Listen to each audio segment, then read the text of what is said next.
안녕하십니까. 저는 서울대 의대 서울대병원 비상대책위원회 위원장을 맡고 있는 방재승 교수라고 합니다. 이 자리에 서게 된 제일 큰 이유는 정말 참담한 심정으로 왔습니다. 저는 제 솔직한 심정으로는 어떤 이렇게 비상대책위원장을 좀 맡거나 그런 정도의 그릇이 아니라고 생각합니다.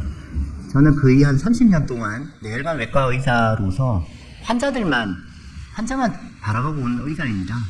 그런데 저 같은 의사가 더군다나 필수 의료를 가장 최첨단에 있는 뇌혈관 외과 의사라는 의사가 이렇게까지 이 자리에 서서 국민들에게 호소할 때는 뭔가 이유가 있지 않겠습니까? 그래서 제 짧은 정리된 말씀을 좀 드리겠습니다.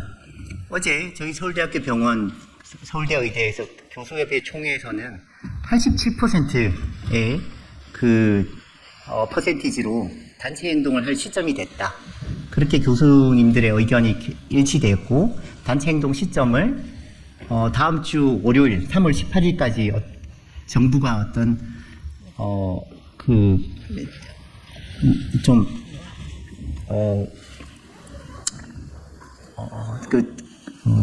죄송합니다. 정부가 좀 해결책을 제시할 수 있는 적극적인 자세를 보여주지 않으면 저희도 3월 19일부터는 교수들이 자발적인 사직을 할 수밖에 없다. 그렇게 결의를 했습니다. 지금 보시면 지금의 의료 형국은 이런 형국입니다. 아빠가 정부고 엄마가 의사 쪽입니다. 그리고 제일 울고 있는 애는 애기죠. 애기가 국민이고 환자지 않습니까? 제일 실제로 다치고 있는 거는 의사나 전공의나 의대생이 아닙니다. 환자고, 저도 수술 환자가 밀려 있는데 모에 환자가 언제 수술해주냐고 엊그제 외래 와서 우시는데 제가 참 가슴이 아팠습니다. 그래서 저희가 생각하기는 정부, 의협, 의대생, 전공의 전부 다 이게 너무나 강대강 대치라서 해결할 수 있는 방법이 없을 거냐? 바로 이겁니다. 저희 서울대 비대위에서 해결하는 방법은, 제안하는 방법은 이겁니다. 첫 번째는 정부에게 바라는 거는 의사 수를 무조건 이렇게 픽스된 숫자 2,000명을 정하지 말고 증원 가능하다 이렇게 하고 대화 협의체 구성에 하면 같이 하자 이런 거고요. 의협에 바라는 것도 전면 재검토가 아니고 의대생 증원 가능하다라고 하고 대화 협의체 구성에 동의. 그 다음에 의대생과 전공의도 정부와 의협이 대화 협의체 구성을 하면 전원 복귀한다. 그 다음에 협상 테이블을 만드는 건데, 현재까지는 지금까지는 보면 협상 테이블은 정부, 의협 대개는 그렇게만 됐습니다. 근데 국민의 의견이 들어갔습니까?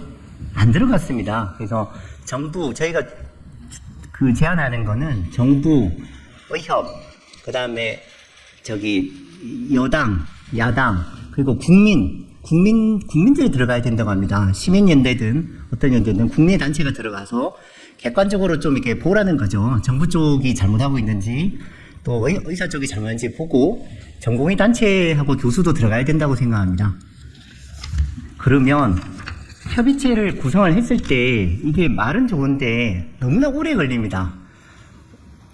당장 이게 협의체를 구성한다고 한 달 만에 될 게 아니지 않습니까? 근데 전공의는 3월 18일 지나면 실제로 사직이 되고, 의대생은 아무리 많이 미뤄도 3월 26일인가 지나면 전국의 의대생들이 전부 다 유급됩니다. 전공의와 의대생만을 구하겠다는 게 아니고, 전공의와 의대생이 결국 병원에 들어오지 않고 학교에 들어오지 않으면 대한민국은 대혼란이 되겠죠. 내년에 의예과 학생 8,000명이 들어오고 교육을 할 수가 없습니다. 사체 해부를 구할 때 그만큼 카드바 숫자가 되지가 않습니다. 그리고 전공의가 안 들어오는데 빅5 병원, 소위 대형 병원이 돌아갈 수가 있겠습니까? 정부는 그 많은 예산을 써서 대형 병원을 지키려고 하는데, 그렇게 그 정도 재원이 있으면 벌써 필수 의료나 공공의료나 지역의료 쪽에 그 돈을 써야 되지 않았겠습니까?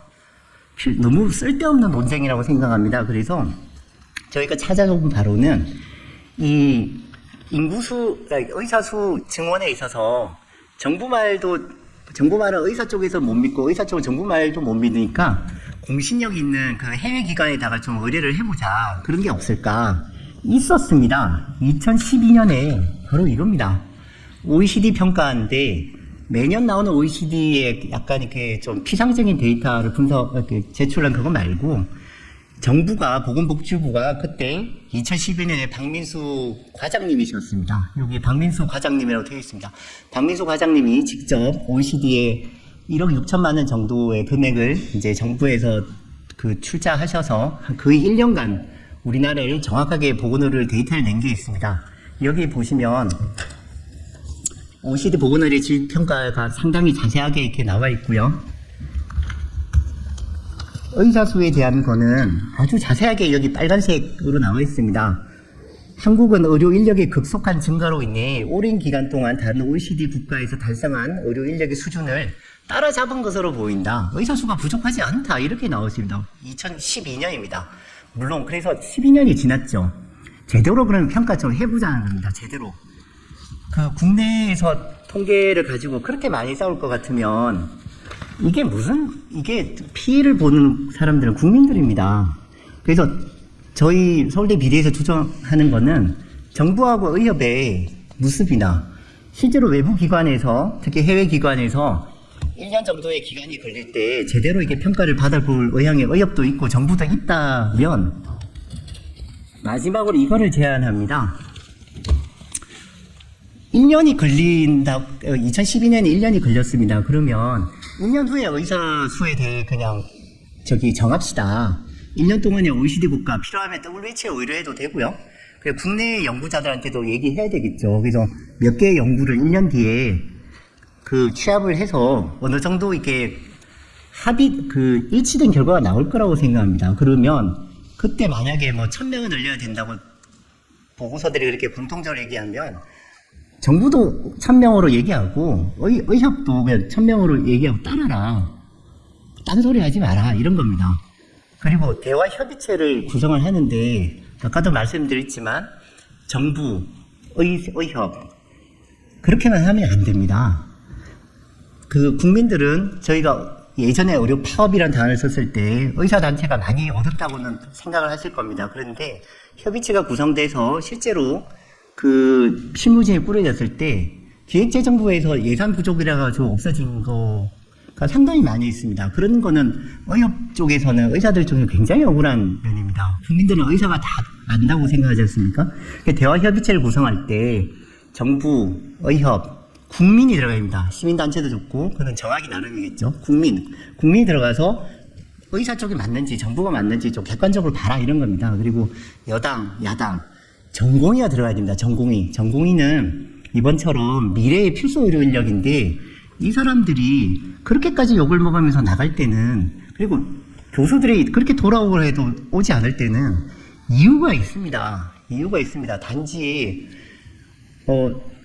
내가 환자를 이렇게 아무리 그래도 환자보다 내가 우선이지 그렇게만 생각했다면 전공의를 안 들어오고 의대 마치고 바로 미용 피부 시술하러 가셨을 겁니다. 그렇지 않습니까? 전공의들은 필수 의료 인력을 지금 하고 있는 사람들이 되는 부분인데 이 사람들이 왜 안 들어오겠습니까? 마지막으로 말씀드립니다. 제가 좀 너무 흥분한 것도 있는데 저는 진짜 환자만 바라보고 거의 30년 진료한 의사입니다. 근데 이런 자리에 서기도 겁이 많이 납니다. 하지만 학자적 양심으로서 아무리 어떤 총칼이나 이런 외부 압력이 무섭다고 해서 바른 말을 하지 않으면 그거는 비겁한 거라고 생각합니다. 제 개인적인 생각은 이번 3월 말까지 뭔가 전공의가 돌아오고 의대생이 돌아오고 정상 진료가 이루어지지 않으면 대한민국은 의료 파국이면서 이건 시국선언을 해야 된다고 생각합니다. 가장 큰 피해는 지금의 현재 환자와 미래의 환자겠죠. 미래의 환자. 1년 뒤에 인턴이나 레지던트들이 그대로 들어올 거라고 절대 생각하지 않습니다.